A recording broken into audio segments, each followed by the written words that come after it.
All right, pre-show shenanigans. Grant and I were sitting here before we started the episode, and we were like, we don't really know what to talk for the pre-show today. And then it dawned on me. Okay. And this might be a very much like a me thing, and it 100% is because I don't like cheese. Well, Um, let's see. Let's see. but Let's see. I Let's was in see. line at Chipotle the other day. I opt to get a burrito this time. Typically, I sometimes I go with a bowl. Got to get the side tortilla, but this time I decided to go with the burrito. And I'm going down the line, and there's this woman next to me. She's ordering, right, and my burrito's sitting Yeah. there at the end of the line. Mhm. Everything's on it. It's sitting there. It hasn't been folded yet.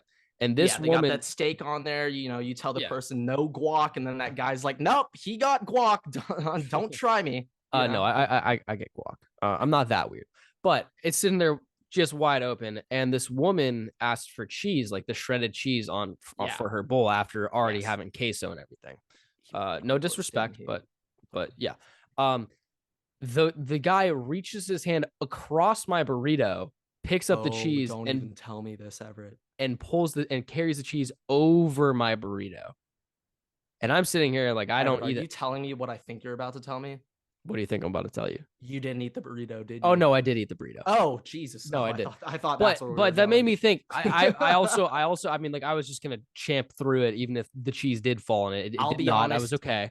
you're like one of the few people I do know out there who would either be like, "Yo, remake this," or just be like, eh, "We'll give this one to younger bro. I'll get something else for lunch." Like um, I thought that's where this was going, but no, but it made me think. Like, I'm is there proud. ever a situation like it's just sitting there? Like, when you have your order, like, does it not bother you if somebody else's shit just gets on top of No, no, all no, like what no, your no, no, orders? Like, I 100%. was sitting there. Well, I was gonna be like, dude, like if her shit drops onto my thing because they haven't folded it up or anything, like I'm gonna be Well, kind that's of what I'm pissed. saying also. The fact that they just left that open for a second before folding it's like, no, no, no. The I'm like, second dude, it's done, that shit got to get wrapped. you wrap that up, you tinfoil it up, and then you inform the cashier, yes, that shithead did get guac. He is not cheaping out on us. Okay. That is the procedure. Okay. But That's how you do it. it's just like I also don't understand why the fuck are you reaching over somebody else's food like with like the cheese and stuff and carrying it No, across that's somebody's open also food? just like Like just what? disgusting. I would also say, just based on my knowledge. So, first things first, in terms of the local fast food where I live, it used to just be a panda, Yep. a Jack in the Box, We had and a Jack in a the Box. there used to be a Jack in the Box. Oh, Been that's gone down. for like Yeah, 10 years, but it used to just be Panda, Jack in the Box. I think Taco Bell was still there too, but it might have just been Jack in the Box and Panda. But growing up, Taco Bell was there. yeah, I think It that's been was there. there. But growing Yeah, up, it was just essentially always like Panda, Panda, Panda. Okay, like the designer song. That's what it was growing up. it's Then actually where he Chipotle, got the idea. yeah, no, he definitely got it from a fortune cookie where he opened it up and it was just like you're gonna become a one hit wonder just by saying the name of a restaurant. That's what the fortune cookie said. Sponsorship. Designer was like, yes, let's do it. And then he somehow found a way to get on the Life of Pablo, Kanye's album, and boom, took off from there. Anyway, enough about designer. Let's get back to Panda. Panda, and You're talking I would Chipotle came say, in. yeah, I'd I figured say, that. how long ago do you think this was ever? Like 9 years ago? 8 years ago? Probably about 9 years ago. I'd say It was around like nine, the it eight was years like the ago. heat of when Chipotle was like really Yeah, no, getting up right there. when Chipotle, like pre E. coli Chipotle outbreak, where they had a ton of scandals, pre Yeah. that, okay? But they take over Panda, and I would say for about 2 to 3 years, most people I knew living where we were from were in agreement, at least for that short time period, that like, oh yeah, this Chipotle is way better than Panda, okay? Then as time went on and time progressed, I now miss Panda more than anything. I wish that Chipotle was a Panda so badly. Yeah, you got to go like 20 minutes out of the way to get I miss Panda. Panda so much. And the one thing I really noticed is that like when I was in high school, stop by Chipotle with my friends, we would realize that the people serving our food were literally younger than us when we were like Yeah. juniors in high school. So that's like another thing where just like just to be a what is the title? A burrito connoisseur, a bowl. Uh, I'm trying to think of an alliteration here that goes with B. A burrito a builder. burrito A burrito barista. But that's probably better. A burrito bowl barista. To get that job, at least at my local Chipotle, yeah, they were hiring high school kids that may or may not have been smacking Dabo in the bathroom every recess and lunch break. Okay, so we might have been having some people who maybe weren't in the perfect state of mind to be wrapping up your Ritos, but hey, that's what we get. And so, let's just say I feel like my expectations for Chipotle are just significantly lower based on the poor burritos I've had Yeah. from freshmen and sophomores in high school. It's just like it's sometimes it's hit or miss. And then the other thing is like this is for all my Okay, anti-cheese people screw out it. there. Let's embrace debate. Top Okay. 5 fast food chains. Go. Top 5 fast food chains. Are we saying nationally or like can we count in and out? You can count. I will let regionals count. Like, I mean, for me, there's no Okay. Raising Cane's nearby, but that's Yeah. considered pretty national, correct? Yeah, it's really southern, but it is It's national. now getting pretty mainstream Yeah. national. They're opening one in Westwood. Let's just say Yeah. that actually made my year. When Stuart Little told us that, Everett, oh my God, I was like, Yeah, oh, shout out oh, Stuart Little. oh, In-N-Out's business is about to decrease by about 3% when this Raising Cane moves in. Okay. Like it's about to be booming in Westwood. Okay. Okay, here's my top 5. Uh, I'm gonna go in no specific order right And now. and I will accept you being like, I'm putting this restaurant here because their breakfast is so good. It can literally be like, screw it, you have Dairy Queen on there because of the blizzards. Like, Yeah. I will accept Dairy Queen's anything. onion rings used to slap though. All right, in no specific order, this is the way that I'm going to do it. In and out, Chipotle, Chick-fil-A, Raising Cane's. I gotta put Five Guys on there. I think those are my top 5. Okay. Okay. But I know I'm gonna be thinking of something else, and it's just gonna be like it's gonna pop in my head, and it's like that Five Guys spot that can get moved out pretty quick. So one thing that I like to think about when it comes to fast food as a college student is the leftover ability. Yes. Yes. How much extra food can I get for the amount I'm paying so I can eat lunch tomorrow? So with that in mind, okay, In-N-Out's still number one. In-N-Out's still number one. But for my number 2,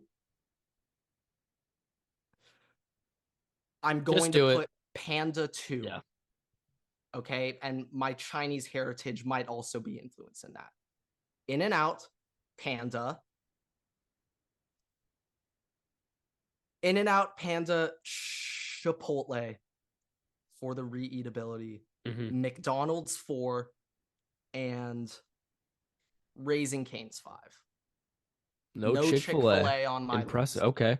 No All right. Chick-fil-A on my list. Okay. See, my issue is I don't like McDonald's that much. Actually, I really hate McDonald's. Last time I had Panda Express, I got extremely sick, and that's a story for another day. But I mean, there are things yes, coming out yeah. of multiple orifices in my body. We're okay. All right. Okay. All right. Pre-show shenanigans. That was the debate of the week, debate of the century. But what is going on, everybody? Welcome back to another episode of the Waterboy Podcast. Today is episode 122. And the Boston Celtics didn't do it, folks. They did not do it. We said they were going to come back 3-0. No. I said. I could. Okay, there we go. I did. I said they were going to come back, complete the destiny. I thought game 6 was game 7. I was wrong. Okay. Heat culture. There's no such thing as momentum when it comes to heat culture. There's no such thing. The Miami Heat, they were actually correct in pre-scheduling their flights to Denver before game 7 took place. So they were right in doing that. But regardless, it's still Nuggets in 5. Yeah. So this is going to be coming out on the day that the finals start. Yeah, game 1 is tonight. Game 1 will be tonight. It's going to be in Denver. That altitude, my goodness. I fully expect Jimmy Butler to have another one of the moments where he's just leaning over the side of the goalpost or something. It's and gonna be that bad. might be kicking in like the second quarter. He might get gassed quick. I pray for Duncan Robinson's cardio in this upcoming series. I just pray for Duncan Robinson in general. Jimmy Neutron was not getting it done at the end of the game last series. The end of Game 6, I couldn't help but just think of Danny Green in the bubble playoffs when he missed that last. Like, I felt so bad. I felt so bad for him. And let's be clear, it wasn't just one shot that. He had 2 shots to put him up. 2 shots to send him to the NBA Finals, and he missed both great looks. One was literally nobody on him. The reason he is on the team was for those looks. Couldn't hit him. So lights were too bright. No, yeah, like one of my favorite ever stories from Jimmy Neutron was in the bubble finals when he was saying every single time he was on the court against the Lakers, LeBron would call for a screen on him so he can switch on Duncan, and he was literally hunting him like a deer every time he was on the court. Okay, that's how they played offense. Duncan, it's, it's fine though. They made the NBA Finals. It's fine. This is another thing. I said let's embrace debate yesterday. What would be worse? Heat getting choking a 3-0 or getting swept in the first round? Of course it would have been choking a 3-0. It's stupid to even try to embrace that debate from the get-go. But with all that being said, I do think for this upcoming matchup with the Heat, I think there's actually a chance that they could swipe one of these two early. Like, I'm saying Nuggets in 5, but I think they could swipe it. I think people are going to be underestimating the Heat this whole series, and I think that the Heat are going to use that to their advantage. Keep in mind, I'm pretty sure the only player with real finals experience is Kevin Love. Yeah. Well, I guess technically, I mean, the entire also fun fact, technically has it. Kevin Love has made the NBA Finals every single year he's made the playoffs. Really? Yep. No, where was he last year? On the T-Wolves, and last year was on the Cavs. They didn't make it last year. That's right. Every single time he's made the playoffs, he's gone to the NBA Finals. I mean, like, look, technically speaking, the Heat have made it to the finals before, but the last time they were in the finals, there was nobody there watching them.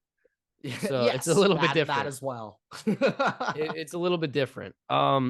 So the real final experience, like a real finals environment, the only person I'm pretty sure on either team that really has that is Kevin Love. I really think it's just Kevin Love. Lowry in 2019 with the Raptors. Also on the Heat, though. So advantage Heat. Heat got, shit. I guess Udonis Haslem counts too, but take that one with a grain of salt. But yeah, there's just more experience on the Heat side. Spo's obviously been there forever. He was probably already a Hall of Fame coach before this playoff run, but this playoff run is just Pat Riley's advising all of them too.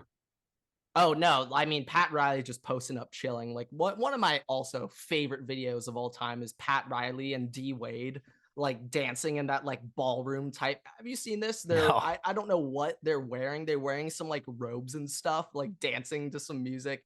It's a hilarious video. But what the Miami Heat have been able to do with how bad their roster is, fun fact of the day, Everett, the Miami Heat averaged the lowest amount of points per game in the NBA for the regular season. You know that was true. Did not know that.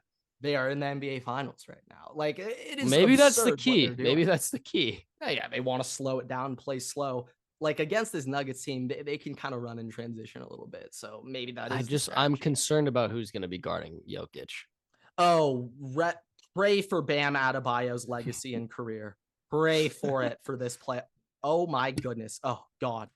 If Kevin Love has to play any meaningful minutes on Jokic, yikes, just retire mid-series, dude. Do yourself a favor, okay? Don't embarrass yourself. It's going to be crazy to watch.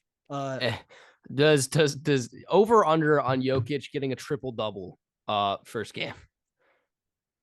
Oh, first game, yeah, he's coming out hot. I could see it slowing down a little bit earlier on just because everyone else on the Nuggets are playing so well. Jamal Murray's literally prime Michael Jordan that Jokic doesn't have to take over. He can just pass and be the facilitator, and they'll still beat you by 30. All right, let's put it this way. All right, let's each choose one player from each team that we are just gonna call right now is gonna end up being the series MVP. Jamal Murray. Jamal Murray. Nuggets, and then for the Heat, Jimmy. Okay. I was probably gonna be. Could there be anyone else other than Jimmy that could win Finals MVP if the Heat won this? Like, I don't know. Gabe, It not could be not Gabe. not Could be Gabe Caleb Vincent. Martin. Caleb Martin. It could be Caleb Caleb Martin. Martin. Yeah, like Um, there's a lot of things. unless Kyle Lowry comes out and does some shit. Yeah, I mean, with that thicky, anything's Yeah. possible. I mean, we I was saw gonna that say the Jack same Harlow thing, post. Jimmy and Murray. But you know what? I'm gonna be different. I'm gonna say Jimmy and Nikola Jokic. Oh, yeah. So I also think, if there's a key player I want to keep my eye on for these series, I want to keep my eye on Michael Porter Jr. and his matchup. Like, not necessarily his offense. I want to see what he does against Jimmy on defense. I'm pretty sure that's going to be the matchup. Maybe they put Aaron Gordon on Jimmy. That could be it too. But I think, like, down the stretch, game 6, Jimmy Butler was afraid to shoot the ball. I was just very shocked to see To be that fair, come he out of was him. like 1 for No. like 8. So I think he was 3 for 19 at one point. yeah, Like, no, it was not good. well played. He shouldn't be shooting. I just think, though, like, in those moments, who's gonna step up, give them those buckets? Like, it probably is Caleb Martin. Game 7 because they It's were gonna up be by so much. it will be Caleb Martin. That's the way that the entire Yeah. last series was going. Caleb Martin was cooking. And the thing is, it's like, just on first glance, you just say the name Caleb Martin, you're like, oh, what the hell are we talking about? Also, Tyler But Hero this has been Heat team cleared. is different. Tyler Hero has been cleared to play. Yeah, that's another thing where, like, he's obviously been out all playoffs.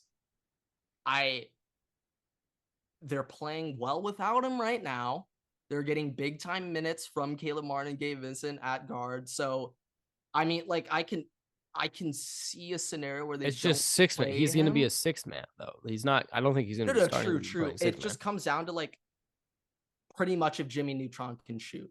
Like, if Duncan Robinson's shooting, then Tyler Hero won't play. But if Duncan can't hit down his open threes, why is he on the court? Like, why is he there? Yeah. So with that, yeah.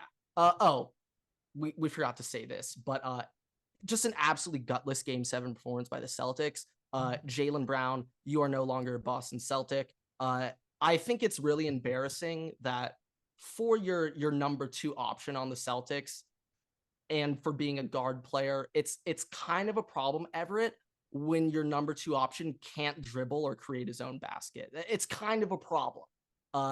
Jaylen Brown has that Kendrick Perkins dribble package. Okay, it is not great. It is not looking nice, and it just really lowers the value of having your guard not being able to dribble. It really lowers his value when he cannot facilitate on offense.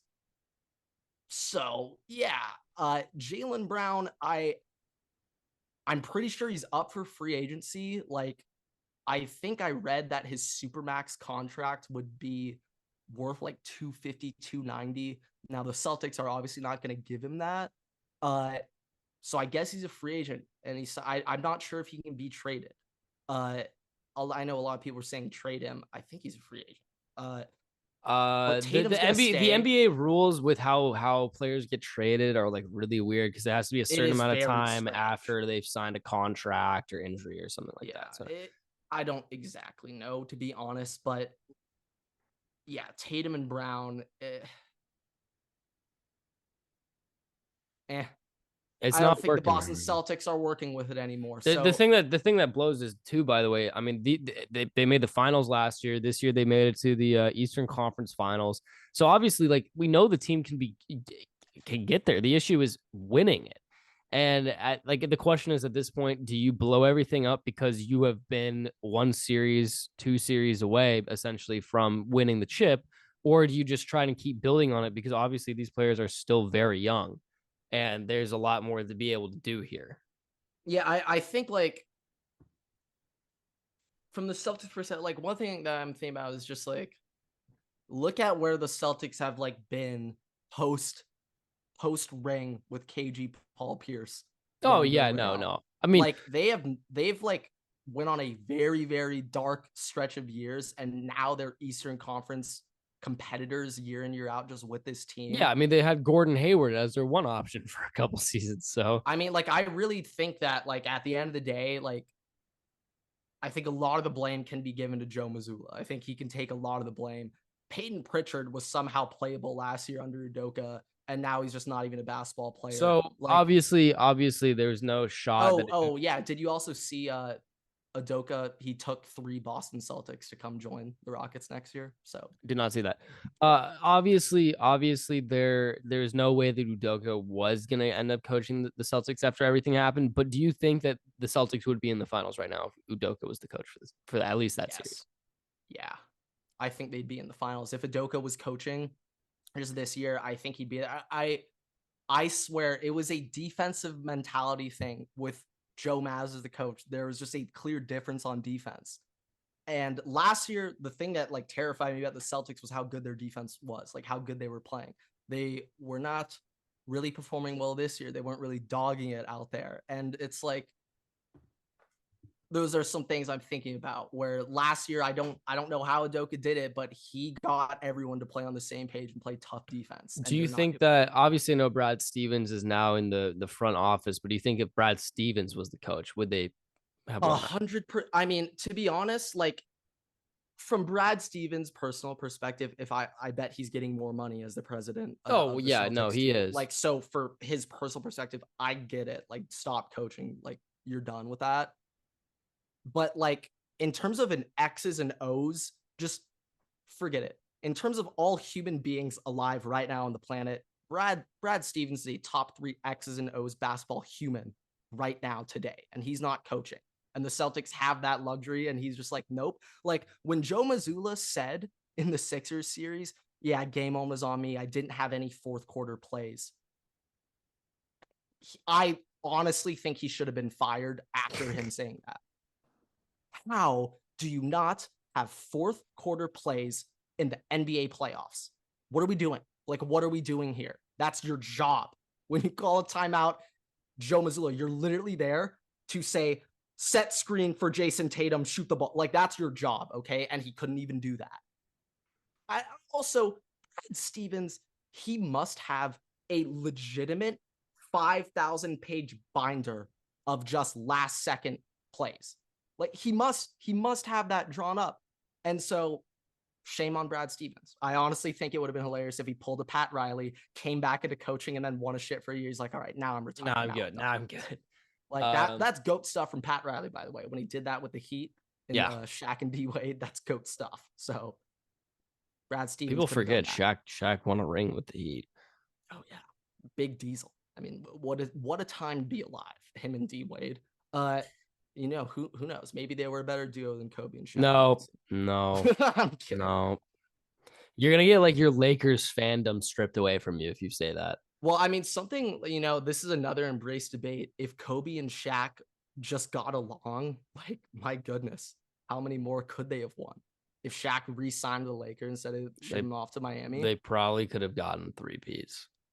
I think they could have at least done another 2. Like Kobe might have 7 rings right now.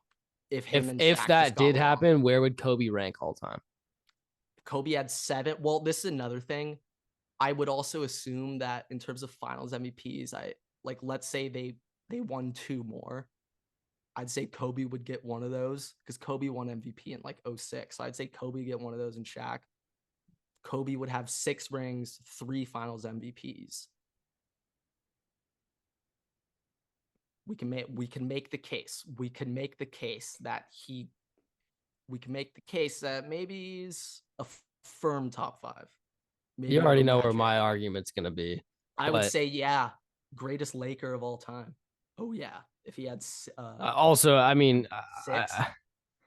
I mean, or 7.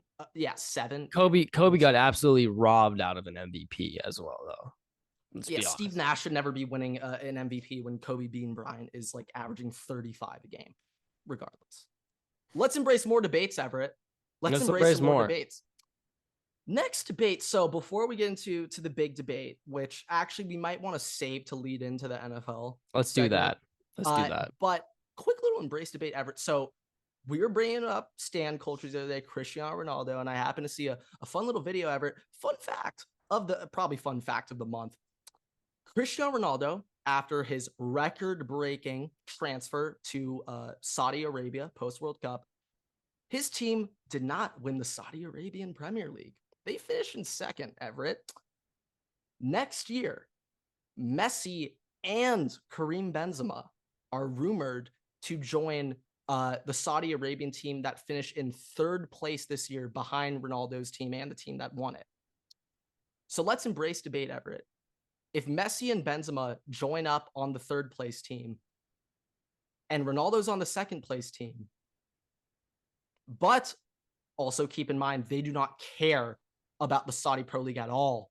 Ronaldo played in like 10 games last year, had like 18 goals, but they don't even care about the league. I'm going to go on a limb and say, if that move happens, Ronaldo or Messi and Benzema's team, neither of them will win the Saudi League next year also. Let's embrace debate. See, here's the thing. Win this Saudi League if you do not care at all about the sport? Like, does team chemistry matter more than 1 or 2 superstars? Well, team chemistry definitely does matter more, but here's my one condition is I know Cristiano Ronaldo doesn't care, but Messi typically does actually care to a degree. To his degree. For PSG, he has given up. He does not care anymore. I mean, but it was also on PSG. PSG like shunned him. Yeah, I mean, also when you have Mbappe on your team, that does make a difference. Like Messi, they hate each other. Mbappe hates Messi. Messi, like I mean, Benzema at this point in his career might be better than where Messi just is because of age going into next season. So we'll see. We'll see what happens. But also with Benzema too, by the way, Benzema still has a lot of career ahead of him. So if he does end up going to the league, I would arguably say he's in the prime of his career right now. Yeah, he's like 34. Which doesn't make any sense to me why you'd want to go to the Saudi league. Obviously money, but like why you wouldn't want to play in the Prem or something like that. So I just, that move itself doesn't make sense to me. So I can't see Benzema just not caring, just kind of just wasting away his prime playing in that league. So if they do go, I see Benzema really trying and probably leveraging him into a better contract somewhere else. I do think Benzema, it could be very interesting. I like, compared to the other 2 people, Benzema clearly does not have the same off the field brand deals and whatnot that Messi and Ronaldo has. He's clearly doesn't have as much money as them. Benzema is being offered 200 million euros a year from the Saudi Arabian club. I could see him no hesitation taking that one. Messi, it could be a little bit different. I think Benzema is going 100p. I just do think though that I would not be shocked if they finish 2nd and 3rd again next year. Would not be shocked. I mean, Messi also has the deal with Inter Miami on the line, and a couple other things too. So we'll see what happens with that. But I do think regardless of what happens, even if Benzema just goes and there's no Messi, I think that their team probably lands ahead of wherever Ronaldo is. Yeah, and then of course the other team rumored to get Messi is you know that one pretty famous club, Barcelona. Yeah, so they're in the race too. And his career where he started. Okay, we'll save the second embrace debate right before we get to the NFL Sam. But okay, Everett, I got some college football news, and I thought this was actually where you were going in your pre-show shenanigans, Everett. It's on the topic of cheese, but it's the end of an era, Everett. There will no longer be a bowl game crowning the cheesiest team in the country. There's no longer feeling the cheesiest. The Cheez-It Bowl has been renamed to the Pop-Tart Bowl, Everett. So that means we'll be crowning the tardiest team in the country. The Cheez-It Bowl is just iconic. Though. Phenomenal. And the video of the LSU guys like jumping on the Cheez-It bed when they were up like 56-0, and then the coach come by like, we're playing like in tech right now. You guys cannot be celebrating this. Like, it's like taking away the Idaho Potato Bowl. Yeah, that can't happen. It's like taking away the Tax Slayer Gator Bowl. You can't do that. Can't be doing that. What are you talking about? You can't do that. It's like taking away the Poinsettia Bowl. We can't do that, guys. What are you talking about? So there's just so many iconic bowl games. I was gonna do an embrace debate, best team names or best bowl names, but yeah, like the Duke's Mayo Bowl is gonna win that. So we're just gonna gloss over that. I'll put out the Potato Bowl at 2 though. Yeah, we could put the Ida's famous Potato Bowl in there as well, 100%. But yeah, we will be crowning the tardiest team in the country. It will no longer be waking up feeling the cheesiest. What flavor Pop-Tart do you think is going to be in that? All right, let's Dallas. embrace debate. Best Pop-Tart flavor. Okay, there's two options, but Cinnamon. I'm more of the strawberry guy myself. Okay. But But those were the it's two one of the options. two. It's one of No, the two. those were the two If options. you're a blueberry Raspberry or Pop-Tart guy, blueberry. oh I my mean, one of the God. greatest South Park memes ever when it's the homeless episode is when they're on top of the roof and Randy Marsh is like, damn it, we only have blueberry Pop-Tarts. This isn't even food. Like, that's exactly how I feel. No, when I seriously. see If you're blueberry Pop-Tarts. also one fun fact, by the way, they have s'mores Pop-Tarts now. Oh, Gas. I know those, but I have never Gas. been the biggest fan. Like, I've never I don't been a crazy I don't fan. I don't eat Pop-Tarts really to begin Oh, with. no, I don't either. But But it was big at my high school. the So. Oreo and the s'mores Pop-Tarts, like I could rip like Ooh, one. I've never had an Oreo They're one, pretty but I good. can see that. I can see that. Let's embrace the debate even further. Okay, take it one step further. Do All you right. toast your Pop-Tarts? So okay, yeah. Absolutely not. I don't toast my So Pop-Tarts. I don't personally. And I would say that's mainly because of the toaster I have. Uh, it's just like if I put the Pop-Tart in there and like I'm pretty sure in order to perfectly toast your Pop-Tart, you got to do it from frozen. Like I don't have my Pop-Tarts in the freezer. So like it'll like crumble or fall apart shit in there if I ever do that. So I don't even like try that. I'll just eat them normally. But like Pop-Tarts, if you really think about like, are they considered like a snack or is that even considered like a breakfast? I think it counts more as a dessert, man. No, Arguably. no. I know it is a dessert, but like I think it I think there's well, I know for fact people at my high school would rub that for breakfast. Like I Yeah, know no, it's a but breakfast item. how is that even marketed? I don't even know. I It's mean, they're it's marketed as a breakfast item, but yeah, I mean, you learn something new every day. You learn something new every day. Okay, next thing, Everett. Some more college football news. EA Sports has officially announced that with the new NCAA game, there will be a transfer portal in it. Okay. My first thoughts was while we're at it, let's just fully embrace the new age of college football. Let's throw in the NIL bags. Let's throw in NIL collectives. Let's throw in the SEC having like 18 times the budget as everyone else. Like, let's make it realistic. Okay. Let's keep it fair. Let's make it real. Miami included and all the South Florida schools.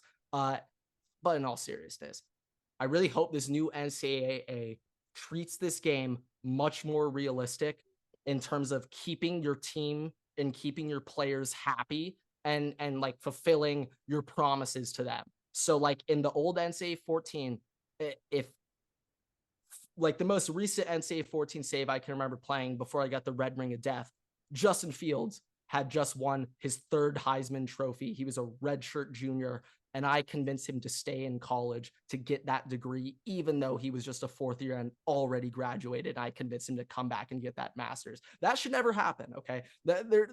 I should never be allowed to play 4 seasons with Justin Fields. Okay. If you're projected to be a first rounder, you should be gone, and there should literally be zero way you could keep them on your roster. So with I that, also need the difficulty sliders to be like way more realistic.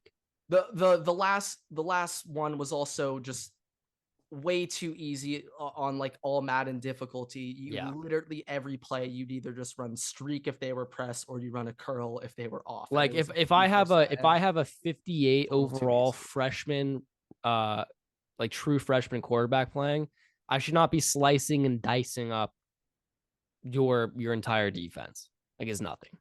Yeah, and last thing I also want to say, I also want it so like if you're a top tier team like in Alabama or something who's about to have like 4 5-star running backs on their team next year, I want it so you have to rotate in your 5-star true freshman players or else they're going to hit the portal and transfer away. Like you want play time. I don't want to just be force feeding Marvin Harrison over. Well, he won't be in the game at the time, but I don't want to just be force feeding one receiver over and over and over again. And at the end of the year, like Olave averages 2 targets a game, and he's like, "Yeah, I'll come back for my senior season." It's like you had 80 receiving yards last year. Why are you coming back? But yeah, I want it to be a little more realistic, and I want it so you can't just keep players there for 4 years. I don't like that. But yeah, a little NCAA sports news. I'm so excited for that one. Last little college football thing I had before I get into my little list. Ohio State defense coordinator Tim Knowles has provided some updates on two of the most highly recruited defensive prospects that have not played D-end or corner at Ohio State in recent memory. Safety Sonny Styles and linebacker CJ Hicks, both 5-star recruits from the state of Ohio. So both are fighting for starting spots. And in my opinion, based on the guys we have on the roster in those spots, I think they should 100% be starting. If they don't start next year, then I'm going to have to take a step back and be like, what have they done in the past 14, 15, 16 months since when they stepped on campus to now? And why are they not ready to play as sophomores when every other 5-star is ready to play when they're a sophomore? So we'll have to take a look in the mirror. But last year I was saying this going into the season, Everett, and it ended up happening, even though I was disappointed at the end of the year. I told myself around this time last year, if Jim Knowles can take a top 40 defense from last year to just a top 25 defense in year one, that's all I ask. He did that. He put us at the number 14 ranked defense in the country last year. So considering how we went from 38 to 14th in his first year, I expect another step up into the top 10 next season on defense. I don't think that's that much of an ask. I think we have the personnel to do it. We have 5-stars all over the field. That's all I got to say. Let's put the product on the field now. Let's go see some silver bullets flying around on defense for Ohio State. It's been a minute. But yeah, that was a quick little Ohio State Union. Now Everett. My last little college football thing. Got a little bit of a fun list. Top 10 college football quarterbacks since 2010. I was going to do since 2000, since the BCS era. I was going to do since the college football playoff era. I did since 2010 because there's one man on this list that needed to be on there and who wouldn't have been on it if I didn't. But Everett, should I go from I'll go from 10 to 1. 10 to 1. I'd say 10 I'll to 1. go from 10 to 1. All right. Top 10 college football quarterbacks since 2010. RG3, Jameis Winston, Marcus Mariota, Baker Mayfield, Money Manziel, Trevor Lawrence, Lamar Jackson, Deshaun Watson, Joe Burrow, and Cam Newton. Boom. There it is. Top 10 greatest quarterbacks. Everett, we are not looking at Texas Tech offense who threw the ball 180 times a game. We're looking at greatness. We're looking at your success in bowls, your legacy, what you were able to do in the Heisman races. Andrew Luck? Andrew Luck did not make the list. RG3 won a Heisman. Jameis won a Heisman and a Natty as a freshman. To be honest, I thought I did Jameis dirty on this list by only putting him at 9. If I'm going to be honest, I think RG3 was dirty at 10. Heisman. I know, but on Baylor. But why? I thought that he should be higher. Oh, no. What did he do in terms of winning shit? You know what his biggest win of his career was ever? No. Beating Washington in the Holiday Bowl. Okay. Based on that knowledge, Michael Pratt is above him for beating USC in the Cotton Bowl. That's a better all-time legacy win. So we'll just go with that. Quickly though, Everett, I don't think anyone's gonna have a problem with the Cam Joe Burrow 1-2. Let's say the 3 through 10 for you one more time. I want to hear your thoughts. I know you're not as tapped into college football, but I think everyone has very strong opinions on this. So 3 through 10, Deshaun, Lamar, T-Law, Johnny Manziel, Baker, Mariota, Jameis, RG3. So I can go through them all. Deshaun Watson. I think Deshaun Watson, Alabama. Yeah, I with think a not so great Clemson team. Hunter Renfrow was his guy, and I know Hunter Renfrow is good in the NFL now, but at the time he was a walk-on at Clemson, and they were dicing up Alabama. Lamar Jackson also, that Louisville team, what he was able to do is absurd. That I know he didn't end up winning anything, but that Heisman season was actually different considering the people around him, how he had legitimately nothing. Trevor Lawrence is 5. Now, I hate Trevor Lawrence a lot because of what he did to Ohio State. And to be fair, his freshman year when he won the Natty, that Clemson team was one of the greatest college football teams ever assembled. And it, shit wasn't that hard to win. But it's the years after that that I was most impressed. What he was able to do with some awful Clemson teams. That's what I'm more impressed with Trevor Lawrence. Manziel 6. If Johnny Manziel just didn't play his redshirt sophomore year, I think Manziel has a case to be higher on this list just because of that freshman year. But that second year brings him down in my rankings a little bit. That was still enough to be over Baker Mayfield, and Baker also planting that flag at Ohio State moved him down the list. Marcus Mariota over Jameis. This is where I had some problems. Now, Jameis, Heisman, and Natty as a freshman, redshirt freshman, but still at the time, I believe he was the first freshman to ever win, if I have this correct, or it was the year after Johnny, and he was the second freshman to ever win. But Natty and Heisman as a freshman. I mean, that's GOAT stuff right there. But I gave Mariota over Jameis because Mariota beat Jameis badly head-to-head in the first ever college football playoff game, which probably shouldn't have been a reason, but I did that. And then RG3 third, considering that he was able to win a Heisman on Baylor, but he's not higher up on this list. His career. I was going to argue that Deshaun Watson should move down a little bit, but you kind of swayed me. He just uncrowned that Bama team. Like that was he took Clemson to the top of the mountain. Like he did have T. Higgins though. No, he did not.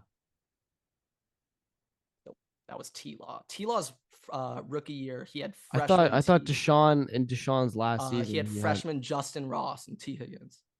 I thought Deshaun's last season he had T. Higgins. Maybe he had him, but I mean, I could check. I don't think T. Higgins was necessarily considered a dynamic man at the time when he was a true freshman. Could have been. I mean, I'll check, but according to my knowledge, I don't think he was like a highly touted guy at that exact point in time. But yeah, fight me on those, people. Fight me on those. Let me pull it up real quick. You might get some people talking Tua. Higgins' first year. I mean, I think this might Tua's not on there. I think this might be Tua. I think this might have been Deshaun's last year. T. Higgins, 340 yards, 2 touchdowns. I would say talent-wise, though, Caleb Williams needs to be in there talent-wise, but he can get in there. Yeah. Like he's going to be in there when his career is all said and done. 100%, he's going to get in there. Arguably, right now, could technically be in there over RG3, based on if you're talking. No, I mean yes. And stuff. Heisman, actually, yes. I just want to see him. I want to see him do it again because I mean he had way more stuff around him than what RG3 had. So I'll take that into account. But like with all that, I do think. Last thing I just want to say. If anyone wants to debate Cam Newton not being the best quarterback, I just want you guys to keep in mind that Cam Newton, his number one wide receiver, I'm pretty sure was a 2-way cornerback on their team, Ricardo Lewis, or like I actually think, Sammy Coates might have been one of his top receivers on the team, Everett. Okay, if you remember, I didn't even realize Sammy Coates went to Auburn. I think that's correct. I think I got that right. But he had one other like notable NFL player on the team, Nick Fairley, who played defense, who's like arguably most known for like stepping on people's like feet and stuff, like after sacks, like arguably what he's most known for, being a dirty player. So he won a natty with that team. So yeah. Okay.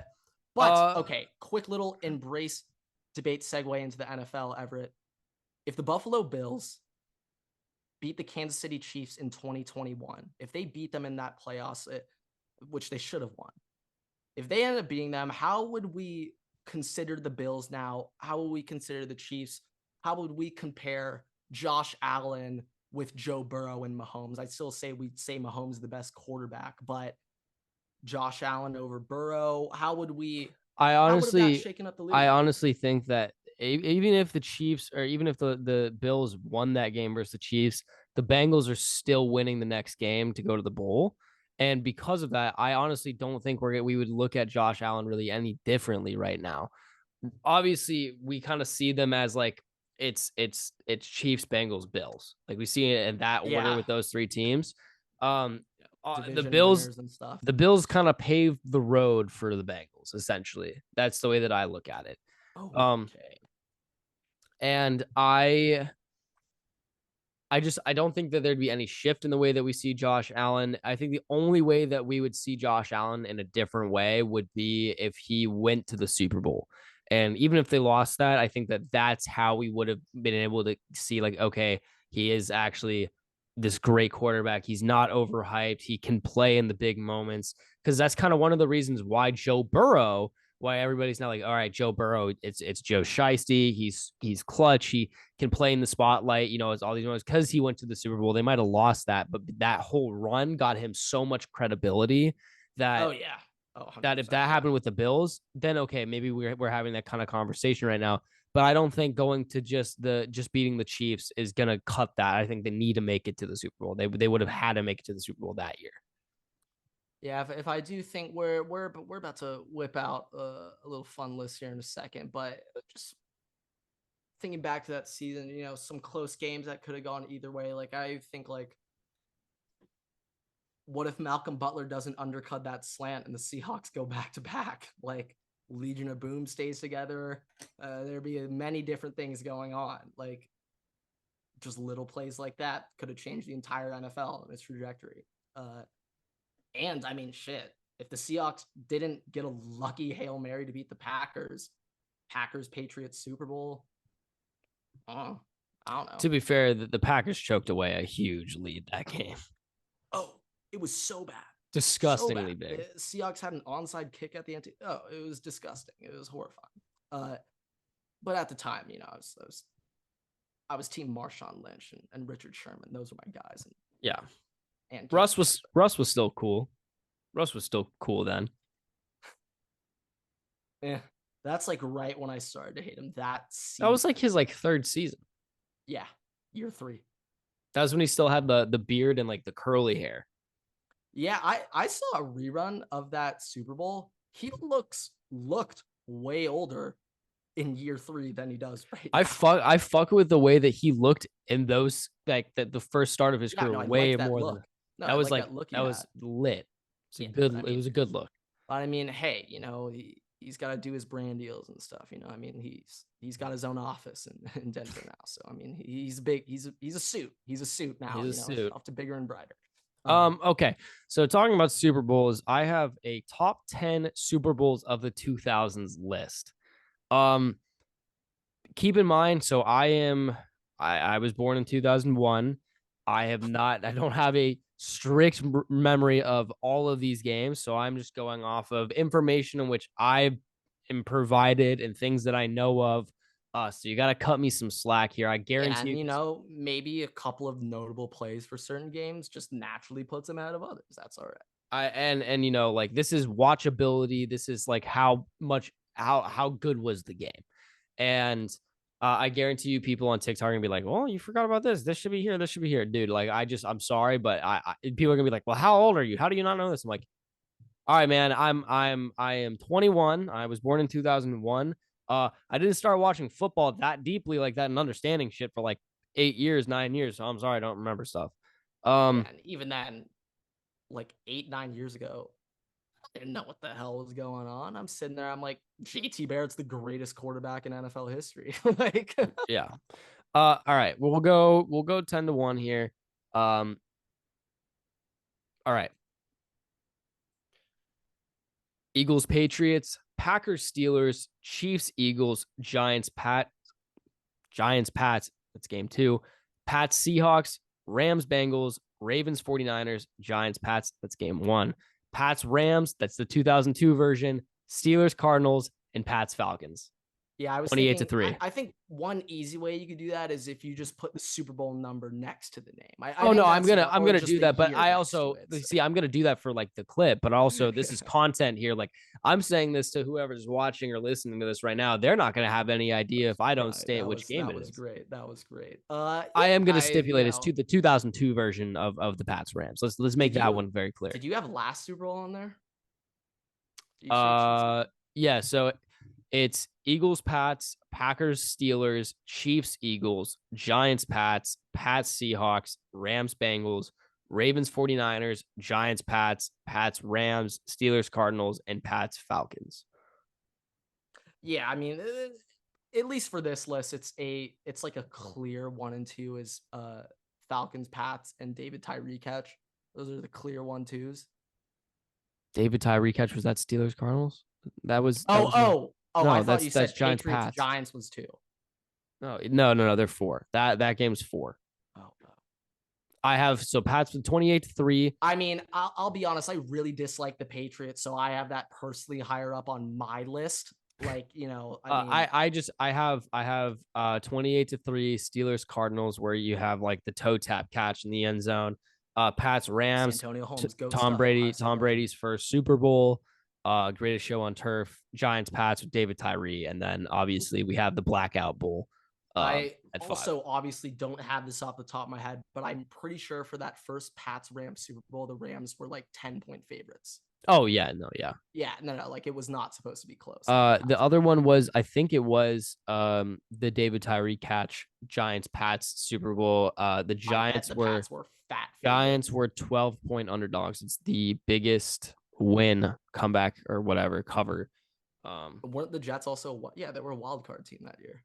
The Jets or Giants? Yes, Christ. They were a wild card team. Yeah. We also forgot to bring this up. Yeah, D-Hop officially released from the Cardinals. God damn it, Everett. Let's just get this over with. Let's just announce he's going to the Chiefs already. Let's just get it over with. Rip my heart out. Let's just get it over with. He's going to the Chiefs. We know. Just get it done now before I have to start getting depressed. Here's my, how the hell do the Eagles have enough money where they're actually in contention for it? Really? Yes.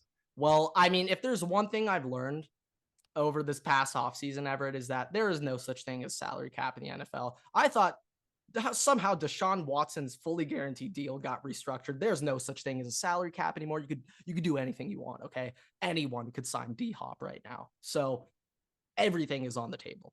Everything is on the table. Speaking of players being signed and traded and stuff, obviously this comes out on June 1st. There are probably going to be a lot of moves. There's probably going to be a lot of moves that happen today. However, we're prophets, but so we have to prophesize these things because we're not in the moment when we're recording this. It's not June 1st. Mookie Betts leadoff home run. Woo woo woo woo. Sorry. Dalvin Cook, the trade to the Dolphins is very much alive. They are still very heavy contenders for him, and he has remained very consistent with the fact that he would like to play for them. And that they are his preferred destination. The other thing is, apparently there is another AFC East team that is interested in trading for Dalvin Cook that would be in on that. My assumption is it is going to be the Bills with his brother. Yeah. So my question now is, which would also just be so emotional. Does Dalvin Cook going to either the Dolphins or the Bills make them an immediate Super Bowl favorite team? My first thoughts is I think the move will help both teams out. I think one thing that both teams have kind of been missing is a little bit of a running game recently. And I think Dalvin could help them out a lot. And I'm talking in terms of legitimate running game. Forget short passing. They already got that down. But adding Dalvin to either team can really help them get a little bit of a ground game going. I think that move fits well for both teams. Dalvin, I think he fits well for both. Arguably, in my opinion, I think it might help the Dolphins more. That's what I was gonna say. I think the Bills are a good team, but based on the way that the Dolphins' offense worked last year and how disgusting they were before Tua got hurt, if you have Dalvin Cook added into that offense now, let's say Tua stays healthy the rest of the season. Vic Fangio is now the DC of the Dolphins.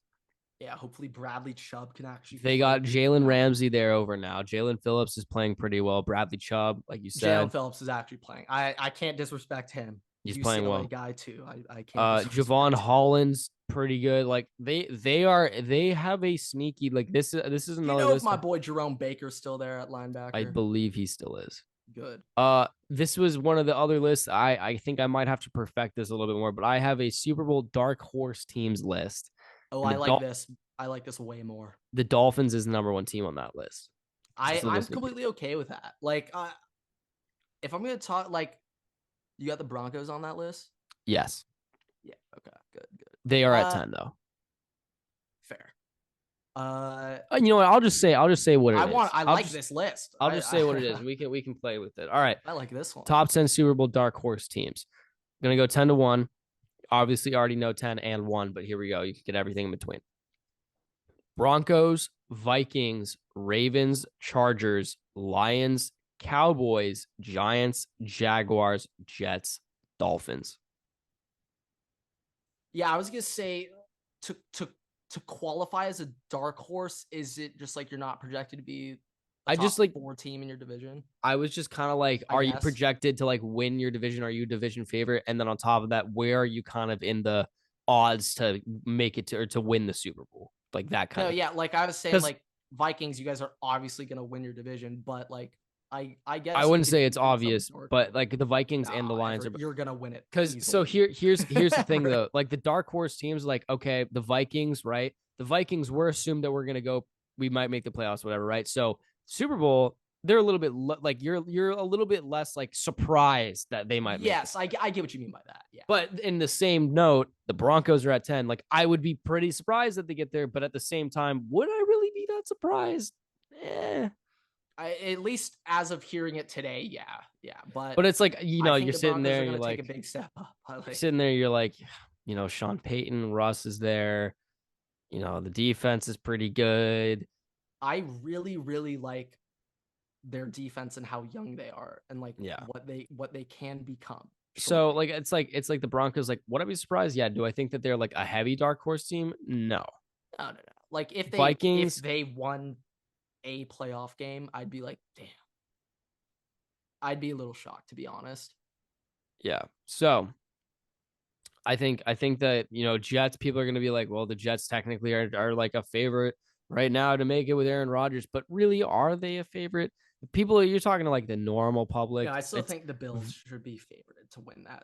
It's also the Jets, like including myself, are very much overhyped, and I don't think that you can consider them to be a Super Bowl team right now in projection team, because we haven't seen them do anything. Yeah, true, 100%. But once again, dark horses. Honestly, if you're gonna ask for, if you want to ask me to pick any division right now, and I just get, like, you're gonna take the field, and I'll take just a whole division. Yeah, give me the beast. Give me the beast. Like, it's just the fact of how many good teams are in there. The problem, like, just the chance that one of them might just make it. Like, let's just say if you're asking me to take any division that's not, and you can't choose the Chiefs or the Bengals right now, I'm taking the beast. Okay. Yeah. Okay. Are we still in agreement that the NFC beast will be the most competitive NFC division? Oh, well, I mean, people clearly think that I'm a nutcase with the way that I rank the divisions, which I don't understand why people think that my rankings are I can also correct. Take an argument for the NFC South being the most competitive division last year, because they're all so bad. I have no idea who's winning it. Yes, that NFC is South, fair. I have no idea. But I mean, NFC South, I was sitting here when I was trying to make this dark horse list, and I'm like, the NFC just sucks. It is so bad. Like, it is terrible. Like, it is so bad that I don't know what team might make it out outside of the Eagles, because every other team is just terrible. None of them are dark horse teams, because they're all dark horse teams. No, I think like most like consensus kind of right now is that like at least 8, at the minimum 7 of the top 10 quarterbacks in the NFL are in the AFC. Like look, let's put it this way. NFC teams, let's say Brock Purdy comes back and he's healthy, all right? NFC teams, 49ers and Eagles. Those are the only two teams that people are like, all right, like I'm kind of confident that this can happen. We talking about the anyone else? We talking about the AFC? We're talking about the AFC. All right, we're going to go to AFC now. In comparison to the NFC, you have the Chiefs, you have the Bengals, you have the Bills, you have the Jets, you have the Dolphins, you have the Ravens, you have the Jaguars. Almost. You have a little brother out in LA.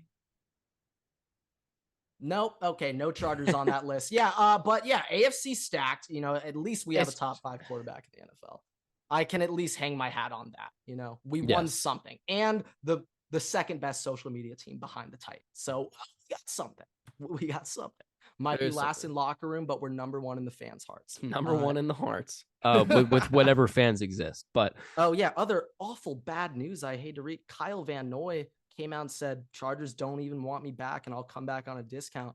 I was saying last year when Bosa got hurt, it was Khalil Mack who had to come in, and it's like, if we're just going to let him go, yeah, the culture on defense that we're trying to build, yeah, there's no such thing. Yeah, I mean, this team's going to be in disarray. Like, Kyle Van Noy had to come back literally to be a locker room presence, dead ass. Like, he had to. Whatever. We'll see. Yeah, I did just want to say, though, Everett, like, you know my opinions on Staley, but after seeing him with a beard, I just trust him more. I just trust him more. You know, it's probably not a good thing. I probably shouldn't be thinking like he's got the wisdom. He seems like he's got some wisdom. But keep in mind, Nathaniel Hackett had a beard. Oh shit. Well, his was like a really bad goatee type looking thing. He kind of tried to look like Stone Cold Steve Austin in a way. That might have been the look he was going after. Wait, shit. Was that the look he was going after? Oh my God. They're both bald white guys with the Everett. I think I might have figured him cracking the code. Did Nathaniel Hackett walk into practice for that week pretending he was stone cold, slugging beers? And the entire team just yeah, you're definitely not going to be here next season. He's just getting ready for, when he gets fired in 3 days. He's getting, he's got to practice cracking open the cold ones because that's all he's going to be doing. Yeah, and based off Aaron Rodgers, when he gets on the jumbo screen for when he was at Milwaukee Bucks games, he does not like putting down beers. So no. Yeah. Wait, where?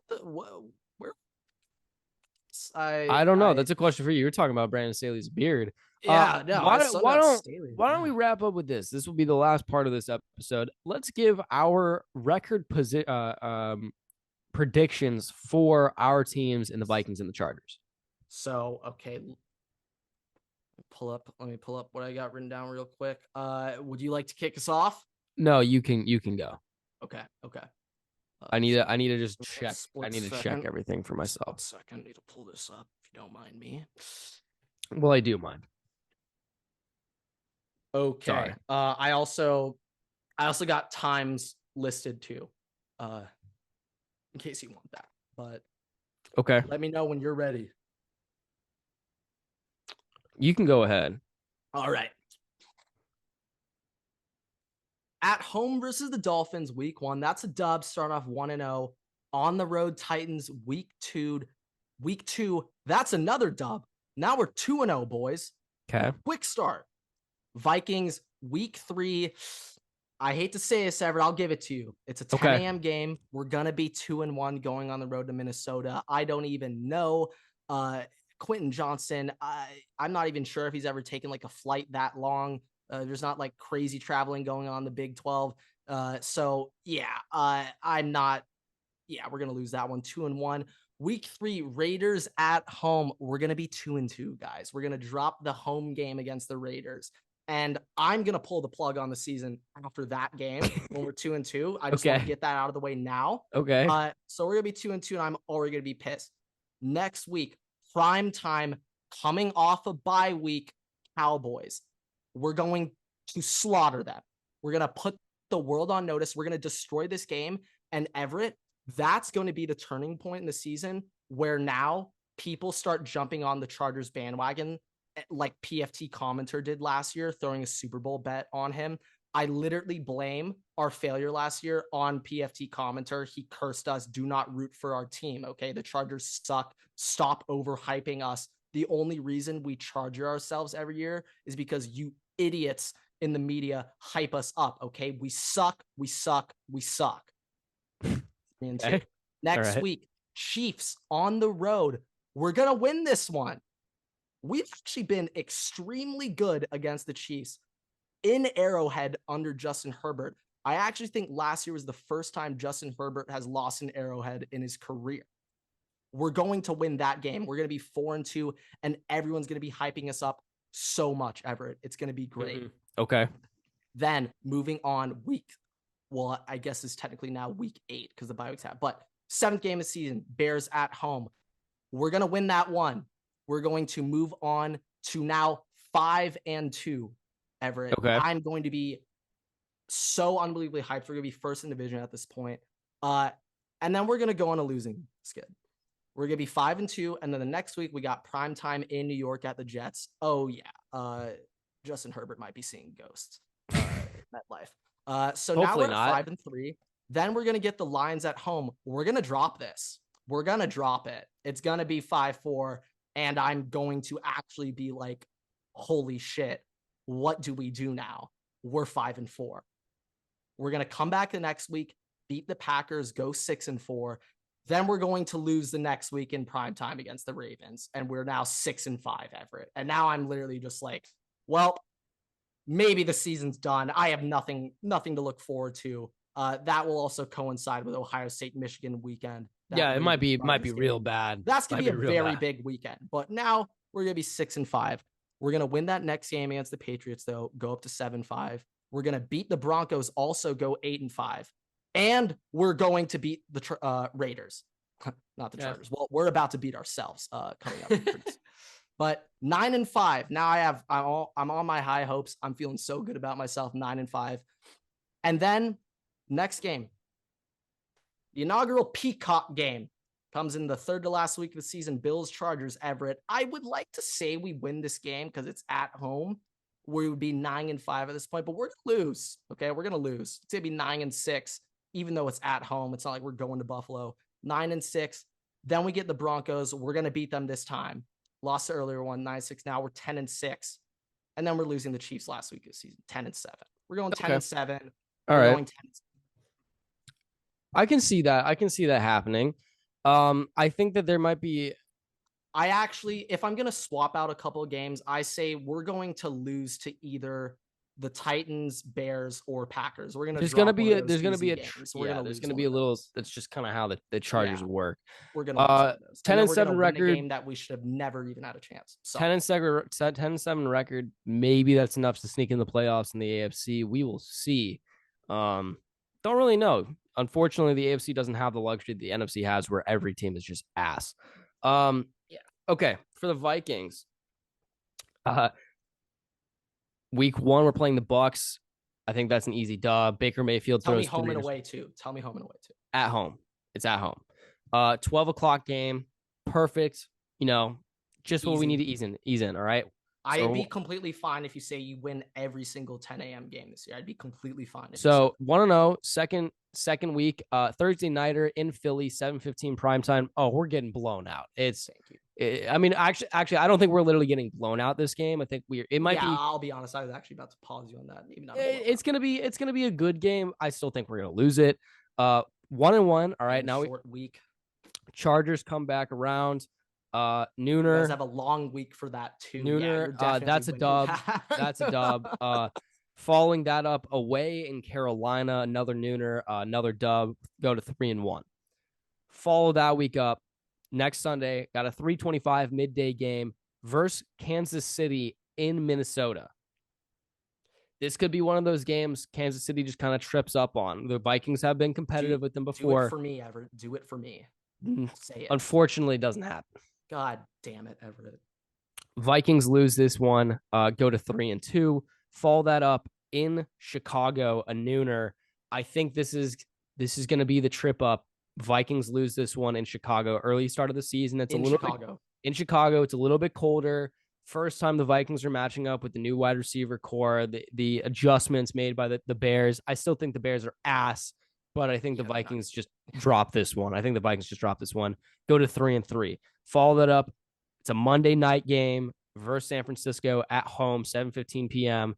Another loss. It's just night game. Even with the home field advantage, I think that a healthy Brock Purdy is there at this point.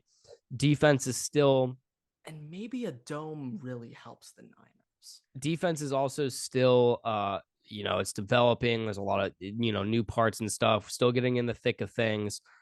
I just, we'll see. I think that's just an easy trip up spot right there. We go to a 3-4 record at week 7. Then we're going on a little run. Week 8 at Green Bay, that's a W. Week 9 at Atlanta, that's another W. Week 10 at home versus New Orleans, that's going to be another W. Now we get to what's the record right now? The record will be, I think, 6-4. 6-4 at week 10. Week 11, going to Mile High at Denver. It's a Sunday night game. Kirky don't like those games. Suffer win there, though. You know, I think you can get a primetime win this year. Oh, no, we will get a primetime win. But in Denver, did you say? It's in Mile High at night. Sean Payton, you know, I just have to, you know, I respect it. I'm tipping the cap. Just have to give him a little bit of leeway there. I think that we lose that game. We go to 6-5. Week 12 versus Chicago. That's a Monday night game at home. We get the W there. We split the series with them. Now we go by week 13, week 14 at Las Vegas. It's a midday game on Sunday. Get a W there. Follow that up week 15 at Cincinnati. Times to be determined. I think the Vikings could pick this game up off the Bengals. It's really dependent on just where both teams are at in this series. So this is a 50-50 toss-up game. I think a little bit more than people realize. I still have yes, in December. Not Kirkvember, but December. I think the Vikings. Is it Kirktober? October? It is Kirktober, but last year was kind of Kirktember. But I think we're gonna lose this game. All right. So now, what are we at here? That's 7-4 or 6-5, or is there another one? 6. So I think we're at 7-6, 8-6. We're at 8-6. Now week 16 versus Detroit at home, nooner. We picked that one up. 17 night game on Sunday versus Green Bay. We picked that up. Win the series versus Green Bay. Final week 18 at Detroit. Time to be determined for the division. Possibly, I think we dropped that game. We split the series with Detroit. Ending record with 10-7. It's 10-7. It is one game. It's one game down from last season, but I think given everything and given the way last season went, I think that's pretty realistic. And you know, with the way the Vikings and Chargers work, it sounds about right. I think it seems to me that I think there's a good chance that you guys might be able to sweep 2 of your division opponents. It's obviously going to be tough, but I think there's a good chance you can do it. It's not like it's impossible. I think that the Packers are getting swept either way. And then I don't think the Chargers will sweep any division. The thing is, the Vikings will get in their own way. I need to see how the defense is before I can say anything. Because if the defense is like last year, it's just not going to be able to hold up. The offense might be phenomenal, but the defense will give back every point that's scored. Yeah. You know, there are 2 sides of the ball. Well, also just want to. There's also a third dimension. We got that Christmas Eve Day game, the Christmas Eve Day game on the 24th of December versus the Lions at home. My team plays the 23rd. So are we? Yeah, the Saturday game. Is that Saturday? That's Saturday. And that's the Peacock game. That's the Peacock. Watching that one. Well, it might be good for you. You know what? You have a point there, actually. You actually do make a very good point. No one will be watching it. That's like a great thing. But anyway. But with that, thank you guys so much for watching, listening. Rate us 5 stars on Spotify. You can find us on TikTok, YouTube, Twitter, Instagram, and wherever else you want to find us. You can follow me and Grant on Twitter at Everett Takes and at Waterboy Grant. Make sure to follow, subscribe, like, and favorite all of our content. You're not going to want to miss a single beat. You can follow our main account at Waterboy Pod, like I said. And with that, Waterboy's out.